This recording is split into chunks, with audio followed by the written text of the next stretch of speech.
present For the Record. Welcome back to For the Record. We have a lot to bring you today, as it seems every week 2020 gets a little more complicated. Today we're talking about election fraud and what protections are in place to make sure that every vote counts and it only counts once. Before we get to that, we want to look at a few issues playing into the race for the White House, such as the current fight over the Supreme Court. It's bringing back memories from 2016, another election year with another Supreme Court vacancy. Both times, one side has said you should not fill the seat. But according to Madison College's political expert Maurice Shepard, this one is a debate as old as the country itself.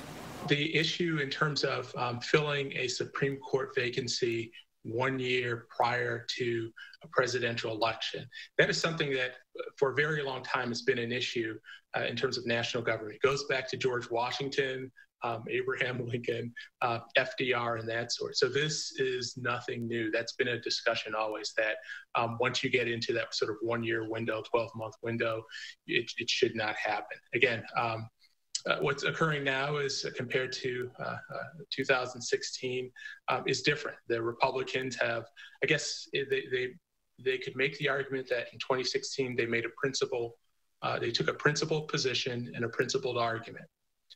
This year it's pure politics. They know that they have the opportunity now to shift the U.S. Supreme Court to have a majority conservative view on it. It'll end up being 6-3 for a fairly long time. So there's nothing unconstitutional about it. There's nothing, again, they aren't breaking any rules or laws, but it goes against tradition. Let's put it that way. There are multiple instances in American history when presidents in the Senate did fill a vacant seat in an election year, though according to this longtime blog on the Supreme Court, the latest an administration has done so is July. An appointment of a conservative justice now would be the closest to an election that Shepard can remember, and it would give the court a solid conservative majority. You will view it based on where you sit. So I don't think, and nor do I think that there's a great deal of surprise in terms of this. And again, I think this is sort of new and uncharted territory to have this seat filled at such a close date to a presidential election. And then typically when we do see these, has it just been, we've been in an era where there's more bipartisanship, or it hasn't been a divided government, or how else does this differ? Is it just a time that we're alive, it's just really divided? There's nothing necessarily new here, even though in theory in American politics, we like to think of the court, particularly the federal court system, as sitting outside of politics. The reality is that it exists in a larger political system. So at the heart of it, there's nothing new. Human nature has not changed over time, and the political parties and their interests will do in many cases what is in their advantage. What probably is new at this point in time is and this goes along with maybe technology, but just the sheer, the intensity of the divide between the two dominant parties and their political and the ideologies that they're based on. Again, that's always existed. It may be just much deeper right now than it's ever been before. I know it's difficult to say, but how do you think that we'll reflect on this, since it has happened before, but just not this close, and we do have all this division? Well, I would have to say we have to wait and see. If, again, according to Mitch McConnell, the majority leader in the Senate, and Lindsey Graham, who's chair of the Judicial Committee, they have already laid out a very aggressive time frame to have hearings, to introduce the nominee, to have hearings, to invoke cloture, move it out of committee, and send it to the Senate for once again the full vote. To have that done before Election Day.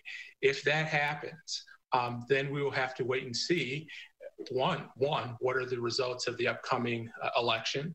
Again, not just sort of once again, not just in terms of the presidency, but also the U.S. Senate. If the Republicans can hold on to control of the Senate, again, they will just move forward.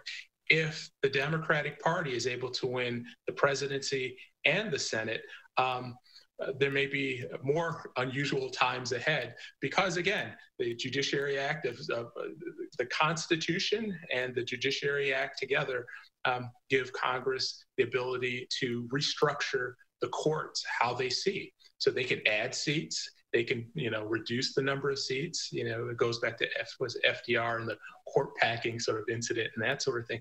They may see a 6-3 conservative court unacceptable.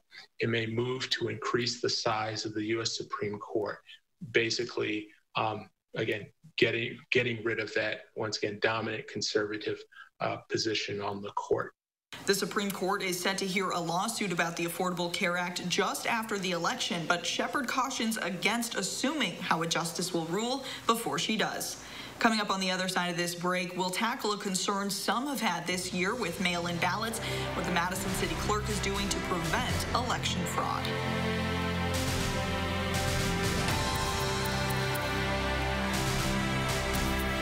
MG&E, building your community energy company for the future through the power of working together. Committed to cleaner, more sustainable energy, driven by innovation, fostered by shared values.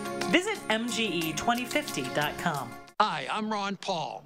I spent 22 years in Congress, and today I'm back in Washington to issue an important warning. I believe a major financial crisis greater than the one from 2008 is fast approaching because our government has made a series of disastrous monetary decisions over the past few years. If I'm right, the way you live, work, travel, retire, and invest will change. Stocks and bonds will crash. The savings of millions could be wiped out. You can't rely on Washington to help you.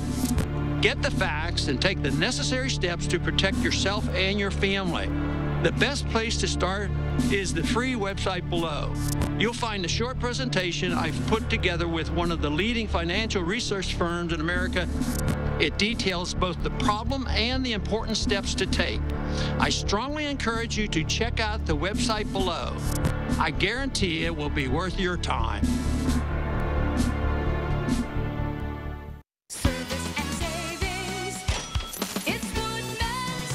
I'm Phil, saving you lots and lots of money on Indian Summer apple products. 48-ounce Indian Summer applesauce, just $1.69. And gallons of Indian Summer apple juice, just $2.99.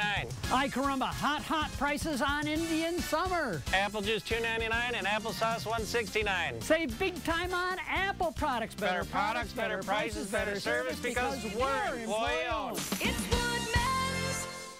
MG&E, building your community energy company for the future through the power of working together. Committed to cleaner, more sustainable energy, driven by innovation, fostered by shared values. Visit MGE2050.com. Welcome back to For the Record. As many questions as there are about the politics of this election, there seem to be just as many about the process. In Madison, the city clerk is anticipating about 80% of people will vote absentee in this election. Before the weekend started, Dane County had already sent out nearly 180,000 ballots and gotten back 81,000. These are unprecedented numbers before 2020, and it's causing concern for some who may worry about the integrity of this process scaled to this size. Now we'll continue an ongoing conversation with the Madison City Clerk about how they keep track of these ballots and what would happen if someone tried to trick the system. When you go to the polls on election day, the poll workers are going to ask you, did you return an absentee?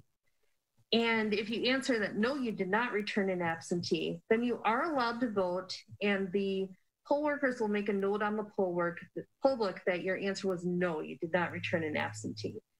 If you did return an absentee, they may not give you another ballot at the polls.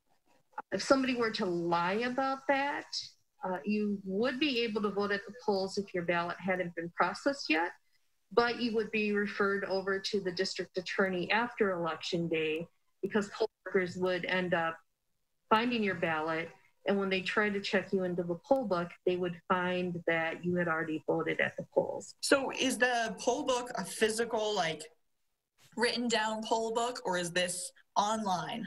In Madison, we still use paper poll books. We have a paper trail for everything that's taking place at the polls, And those poll books are in duplicate. There's one copy that goes to the city clerk at the end of the night and another copy that goes to the county clerk. And then if there was anything that would be done to mess with the documentation on the poll book, somebody else has custody of the other copy. So we're also hearing a little bit about provisional ballots. Can you kind of give me a rundown on when a provisional ballot is necessary and how applicable it is to the average voter? We have usually around 30 provisionals issued in an election. For a November election, though, it often is over 100 provisional ballots. And really the only reason that they get issued in practice is that the voter doesn't have an acceptable form of voter ID.